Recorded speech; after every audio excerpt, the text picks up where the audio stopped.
పవన్ కళ్యాణ్ ఏం మారాడు, ఎలా మారాడు, ఈయన దగ్గర నుంచి చూసాడా కృష్ణాంజనేయులు అని సౌజన్య గారు అంటున్నారు. దగ్గర నుంచి చూడాల్సినటువంటి అవసరం ఏంది? రోజుకో మాట మాట్లాడేటప్పుడు ఆయన మారినటువంటి విషయం ప్రపంచానికి తెలుస్తుంటే కృష్ణాంజనేయులకు తెలియాల్సినటువంటి అవసరం ఏముంది?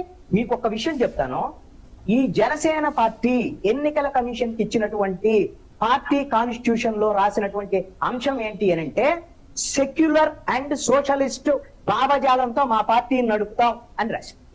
ఈయనేం చెప్తాడు? పవన్ కళ్యాణ్ వెళ్ళి వారాహి డిక్లరేషన్ అని అక్కడికి వెళ్ళి సనాతనిగా మారితే నువ్వు ఎవరికి అభ్యంతరం ఏం మాట్లాడుతున్నాడు?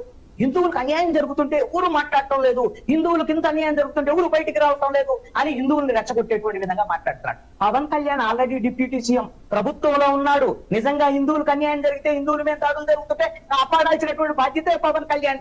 అది వదిలిపెట్టి మీరు అందరూ మీరు ఎందుకు రావట్లేదు అని ఆయనే రెచ్చగొట్టేటువంటి విధంగా మాట్లాడుతున్నాడంటే, ఇంతకన్నా ఏమైనా సరే మతపరమైనటువంటి అంశాల మీద ఇట్లా ఘర్షణలు పెట్టేటువంటి ధోరణిలో ఎంత బీజేపీకి మీరు వంతబడేటువంటి పరిస్థితులు మీరు దిగదారినా జనం మంచి ఎందుకంటే ఇలాంటివి పెట్టడం? మరి సనాతన ధర్మానికి అక్కడ ఏదో నెయ్యి కల్తీ జరిగితే మరి అన్యాయం జరిగింది అది ఇదని చెప్పాడు. ఓకే, మరి అయోధ్యలో మరి విరాళాలకు సంబంధించినటువంటి మొత్తము లో చేసినటువంటి పరిస్థితి ఉంటే ఏం విరాళాల మీద మాట్లాడటానికి పవన్ కళ్యాణ్ నోరు మోగపోయింది ఎందుకు? ఏదో సనాతనం అంట, దాన్ని మన యొక్క జీవన విధానం దాన్ని పాటించాలి అని చెబుతారు. అంటే పాత పద్ధతుల్లో ఇంతకు ముందు ఒక భర్త చనిపోతే భార్యని చితులో పెట్టి తగలబెట్టేవాళ్ళు. అలాంటి సతీ సాగాలం ఉంది. మరి అది ఒక పెద్ద ధర్మం కింద అప్పుడు ప్రచారం చేశారు. ఇప్పుడు కూడా మరి దాన్ని పాటిస్తామా? సనాతన ధర్మం అంటే ఏంటి? ఇప్పుడు ధర్మం ఏంటి? ఇప్పుడు యువత దేని గురించి పోట్లాడుతున్నారు, దేని గురించి చేస్తున్నారు? ఇది లేవు మీ దగ్గర. ఇందాకేం చెప్తున్నారు మాధవరెడ్డి గారు?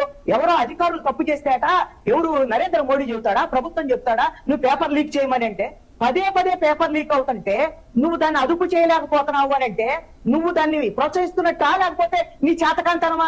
పవన్ కళ్యాణ్ చేసేటువంటి వ్యవహారాలని ఈ రోజున ప్రజలు తిరస్కరించేటువంటి పరిస్థితులు వస్తే మీకే నష్టం, అంటే మాకు నష్టం వస్తే మేము చూసుకుంటాం అని సౌజన్య గారు అన్నారు. ఎవరు కాదన్నారు? మీరు చదువుతున్న పవన్ కళ్యాణ్ ఏం చెప్పాడు?